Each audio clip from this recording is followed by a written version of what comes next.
আসসালামু আলাইকুম। আজকে আমরা পড়ব বায়োটারবেশনের পরের পার্টটা। মাটির নিচে বা তলদেশে বসবাসকারী ছোট ছোট অমেরুদণ্ডী প্রাণী বা বেন্থিক ম্যাক্রো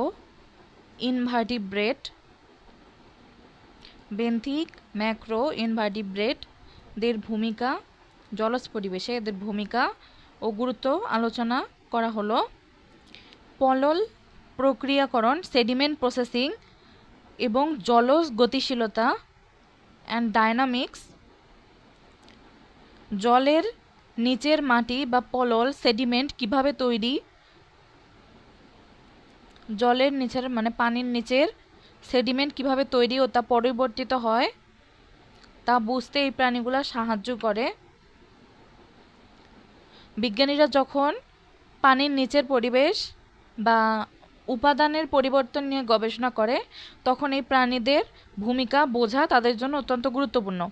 মাটির গঠন ও জলের ঘোলাটে ভাব পরিবর্তন, অ্যাল্টারিং সেডিমেন্ট অ্যান্ড টার্বিডিটি, এরা মাটির স্তর ও কণার আকার বদলে দেয় ও জল ঘোলা করে। মাটির নিচে চলাফেরা করার সময় এরা মাটির স্বাভাবিক স্তর বা বিন্যাস উলটপালট করে, ব্লার করে। এর ফলে মাটির কণার আকার এবং ভেতরের সূক্ষ্ম ছিদ্র বা ফাঁকা জায়গার পরিবর্তন হয়। এতে মাটির দৃঢ়তা বা শক্তি কমে যেতে পারে এবং উপরের জল ঘোলা হয়ে উঠতে পারে। মাটির গঠন ও জলের ঘোলাটে ভাব পরিবর্তন, মাটির নিচে চলাফেরা করার সময় এরা মাটির স্বাভাবিক স্তর বা বিন্যাস উলটপালট করে, ব্লার করে। এর ফলে মাটির কণার আকার এবং এর ভেতরের সূক্ষ্ম ছিদ্র বা ফাঁকা জায়গায় পরিবর্তন হয়। এতে মাটির শক্তি বা দৃঢ়তা কমে যেতে পারে এবং জলের ওপরের পানি ঘোলা হয়ে যেতে পারে। অক্সিজেনের প্রবেশ ও পিএইচ পরিবর্তন, এরা মাটির গভীরে অক্সিজেন পৌঁছাতে সাহায্য করে এবং মাটির অম্লতা বদলে দেয়। এই প্রাণীরা যখন মাটির ভেতরে গর্ত করে বা নড়াচড়া করে তখন মাটির গভীরে অক্সিজেন সহজে প্রবেশ করতে পারে। একই সাথে এদের কাজের ফলে মাটির ভেতরের রাসায়নিক উপাদানের পরিবর্তন ঘটে, ফলে এরা এলাকার পিএইচ লেভেল কমিয়ে বা বাড়িয়ে দেয়। বায়োটারবেশনের প্রভাব, পুষ্টি উপাদান, জলজ উদ্ভিদের বৃদ্ধি ও জলের সামগ্রিক উৎপাদনশীলতার জন্য প্রয়োজনীয় সব পুষ্টি উপাদান মাটির তলা থেকে আসে। রাসায়নিক উপাদান, পৃথিবীতে এ পর্যন্ত জানা রাসায়নিক উপাদানগুলোর প্রায় 50% পানির মধ্যে পাওয়া গেছে।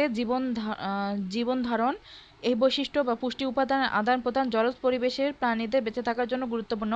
মাছ উৎপাদন, জলাশয়ে মাছের উৎপাদন মূলত প্রাথমিক উৎপাদক বা শ্যাওলা জাতীয় উদ্ভিদের প্রাইমারি প্রোডিউসার পরিমাণ ও গুণগত বৃদ্ধির উপর নির্ভর করে। মাটি ও পানির ইন্টারঅ্যাকশন, জলাশয়ের উৎপাদনশীলতা ক্ষমতা জলের ও মাটির পারস্পরিক সম্পর্কের উপর নির্ভরশীল। সয়েল স্ট্রাকচার, বায়োটারবেশন সয়েল স্ট্রাকচার পরিবর্তন করতে পারে। সয়েল পার্টিকেল সাইজ আর স্পেসে পরিবর্তন আনতে পারে। অক্সিজেন লেভেল কম বেশি করতে পারে। পিএইচ লেভেলে পরিবর্তন আনতে পারে। ওয়াটার ক্ল্যারিটি আনতে পারে।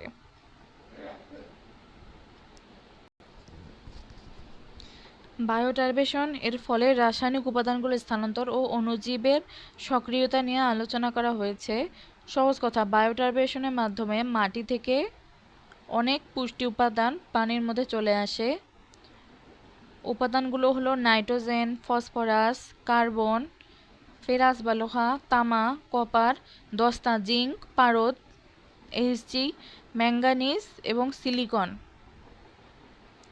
রাসায়নিক উপাদানের পরিবর্তন ও অণুজীব, উপাদানের প্রবাহ, ফ্লাক্স অফ এলিমেন্ট, প্রাণীদের মাটি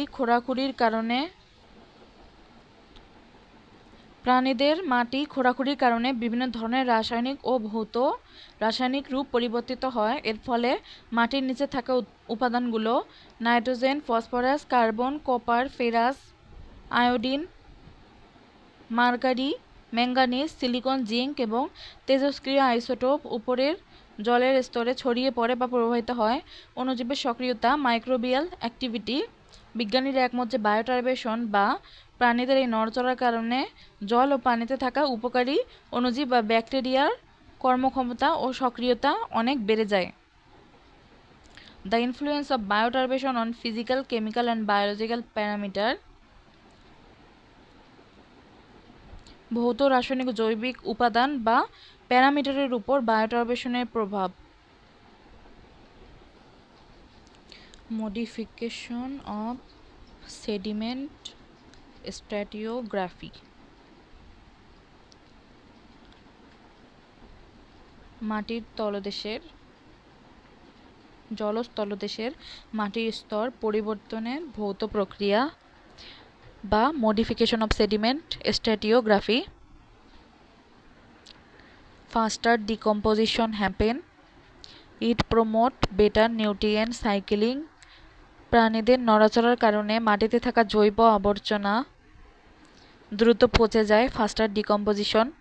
এর ফলে পুষ্টি উপাদানগুলো চক্রাকারে পানি এবং মাটিতে ভালোভাবে আবর্তিত হতে পারে, বেটার নিউট্রিয়েন্ট সাইক্লিং। মাটির স্তর ওলটপালট,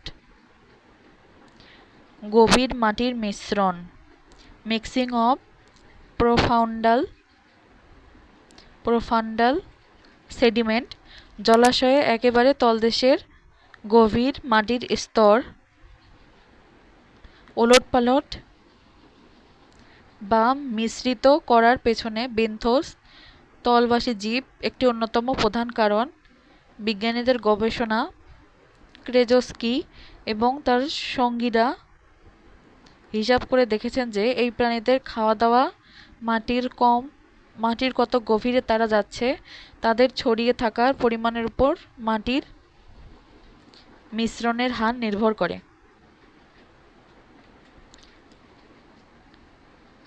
ক্রেজস্কি হিসাব করে দেখছে যে প্রাণীদের খাওয়া দাওয়া মাটির কত গভীরে তারা যাচ্ছে এবং তাদের ছড়িয়ে থাকার পরিমাণের উপর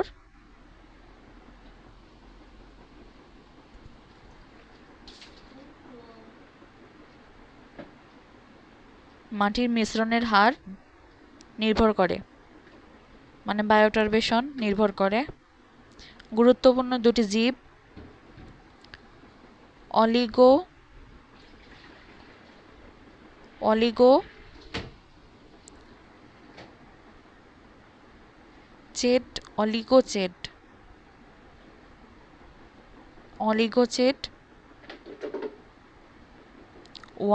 অলিগোচেট ওয়ার্ম, কেঁচো জাতীয় পোকা এবং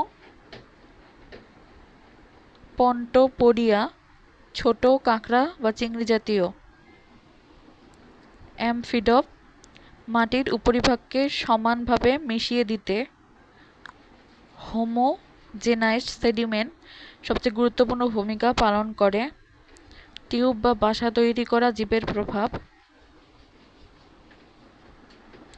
কিছু জীব মাটির নিচে নলাকারে বাসা বা টিউব তৈরি করে মাটির স্তর পরিবর্তন করে। নলাকার বাসা, সিলিন্ড্রাল টিউব। কাইরোনোমিডি এক ধরনের মাছি, এর লার্ভা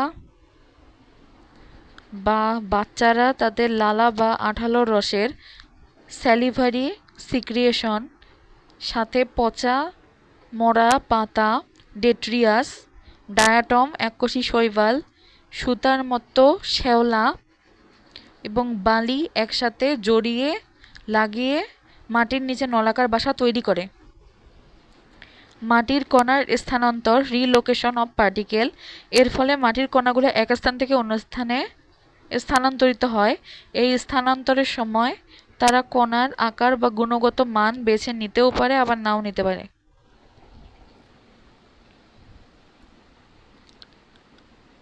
দূষণ ছড়িয়ে পড়ার চক্র। এই অংশে বোঝানো হয়েছে কিভাবে তলদেশের প্রাণীদের কারণে কোনো দূষিত উপাদান মাটির গভীরে চলে যায় এবং পুরো মাটিতে মিশে যায়। আবরণ তৈরি, সারফেস কভারিং। প্রাণীদের ত্যাগ করা মল, ফিসেস এবং মাটি খোঁড়ার সময় বের করে আনা উপাদানগুলো উপরিভাগের মাটির উপর একটি নতুন স্তর বা আবরণ তৈরি করে। দূষিত স্তরের গভীরে যাওয়া, পেনিট্রেশন অফ পলিউটেড লেয়ার, নতুন করে পলি জমা হওয়া, সেডিমেন্টেশন এবং প্রাণীদের মলত্যাগের কারণে আগের দূষিত মাটির স্তরটি ধীরে ধীরে আরও গভীরে চলে যেতে থাকে। খাদ্য গ্রহণ ও মলত্যাগ, ইনজেশন অ্যান্ড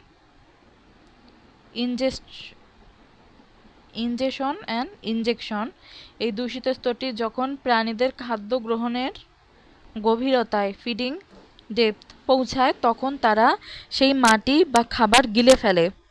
এই দূষিত স্তরটি যখন প্রাণীদের খাদ্য গ্রহণের গভীরতায় পৌঁছায় তখন তারা সেই মাটি বা খাবার গিলে ফেলে। ইনজেকশন এবং হজম শেষে মল আকারে আবার মাটির উপরিভাগে ত্যাগ করে। সমসত্ব মিশ্রণ, হোমোজেনাস ডিস্ট্রিবিউশন। এভাবে বারবার চক্রাকারে এই প্রক্রিয়াটি চলার ফলে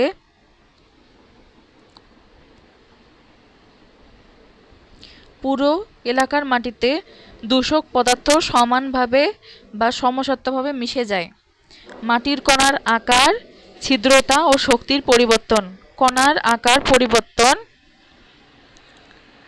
ম্যাক্রো বা পার্টিকেল সাইজ।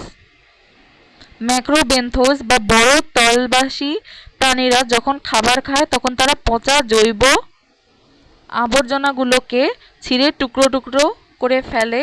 এর ফলে জৈব কণার গড় আকার বদলে যায়। ভৌত পরিবর্তন, ফিজিক্যাল ডিসরাপশন।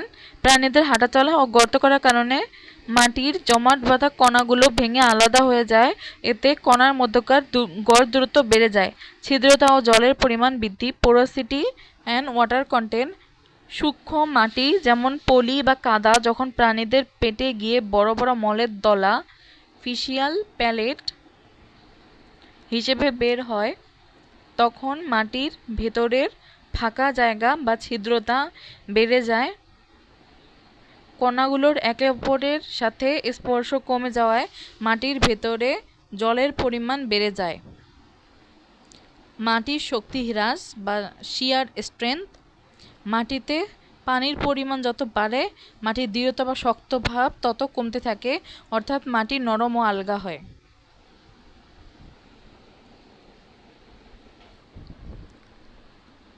জলের ঘোলাটে ভাব পরিবর্তন, অ্যাল্টারেশন অন টার্বিডিটি অফ ওভারলাইং ওয়াটার। ঘোলাটে ভাব বৃদ্ধি, মাটির নিচে গর্ত করে থাকা প্রাণীদের বারোয়িং অর্গানিজম উপস্থিতির কারণে উপরের স্তরে জলের ঘোলাটে ভাব বা পঙ্কিলতা টার্বিডিটি বেড়ে যায়। কণার ভেসে ওঠা, প্রাণীদের নড়াচড়ার ফলে মাটির উপরিভাগের ক্ষুদ্রাতি ক্ষুদ্র গঠন বা ভূপ্রকৃতি মাইক্রোটপোগ্রাফি বদলে যায়। এর ফলে তলদেশের হালকা কণাগুলো সহজে উপরের জলে ভেসে ওঠে।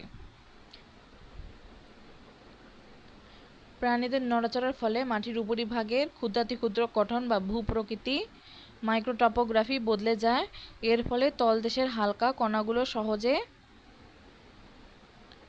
জলে বা পানিতে ভেসে ওঠে। রিসাসপেনশন।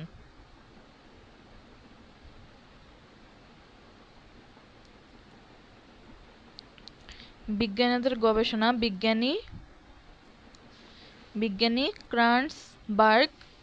বিজ্ঞানী ক্রান্সবার্গ তার গবেষণায় দেখিয়েছেন যে মাটির নিচে গর্ত করে থাকা কাইরোনোমিড পোকার লার্ভার উপস্থিতির কারণে জলের ঘোলাটে ভাব উল্লেখযোগ্যভাবে বৃদ্ধি পায়। অক্সিজেনের পরিমাণ, অক্সিজেন কন্টেন্ট। অক্সিজেন সমৃদ্ধ অঞ্চলের বিস্তার। নল বা টিউব বানিয়ে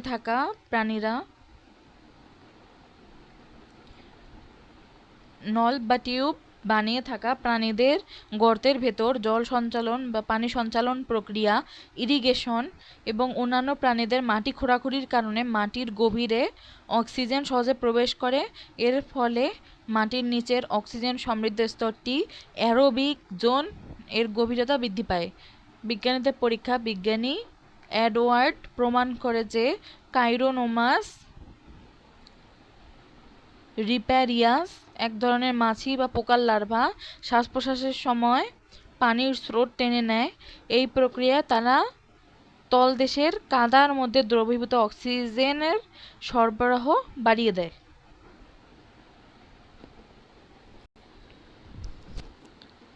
মাটির পিএইচ পরিবর্তন, পিএইচ বৃদ্ধি। বিজ্ঞানী এডওয়ার্ডস দেখিয়েছে যে কাইরোনোমাস রিপেরিয়াস লার্ভার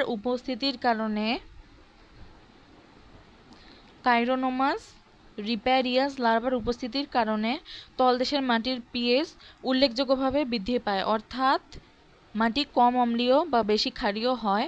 অ্যাসিড দূর হওয়া, এর কারণ হলো এই প্রাণীরা যখন তাদের তৈরি টিউব বা গর্তের ভিতর পানি সঞ্চালন ইরিগেশন করে, তখন মাটির ভিতর জমে থাকা বিভিন্ন অম্লীয় বজ্র বা অ্যাসিড মেটাবোলাইটস যেমন মুক্ত amino acid, purine, urea, uric acid ধুয়ে বা ফ্লাশ হয়ে বের হয়ে যায়।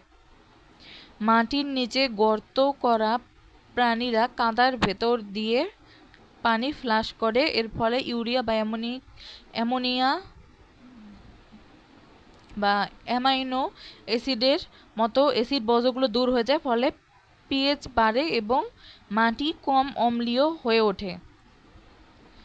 নাইট্রোজেন চক্রের উপর প্রভাব, effect of bioturbation on nitrogen dynamics. নাইট্রোজেনের পরিবর্তন, তলদেশের ম্যাক্রো ইনভার্টিব্রেট বা প্রাণীদের কারণে মাটি ও পানির মধ্যকার নাইট্রোজেনের গতিশীলতা বা চক্র পরিবর্তিত হয়। স্থানান্তরের দিক, নাইট্রোজেন কোন দিকে প্রবাহিত হবে, মাটি থেকে পানিতে নাকি পানি থেকে মাটিতে, তা নির্ভর করে মাটির মোট জৈব উপাদান, অক্সিজেনের মাত্রা, পিএইচ এবং ব্যাকটেরিয়ার কাজের তীব্রতার উপর।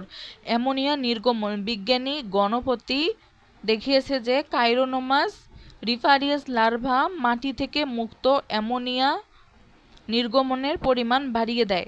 নাইট্রিফিকেশন বৃদ্ধি, পলিকিট জাতীয় পোকা নিনথিয়াস জ্যাপোনিকা এর মাটি খোঁড়াখুঁড়ির কারণে অক্সিজেনহীন বা কম অক্সিজেনের গভীরেও সামগ্রিক নাইট্রিফিকেশন, অ্যামোনিয়াকে নাইট্রেটের রূপান্তর প্রক্রিয়া বৃদ্ধি পায়। বেশি পরিমাণে অ্যামোনিয়া নির্গত হয়, এরপর দ্রুত নাইট্রিফিকেশন ঘটে, ফলে অ্যামোনিয়া নাইট্রেটে রূপান্তরিত হয়।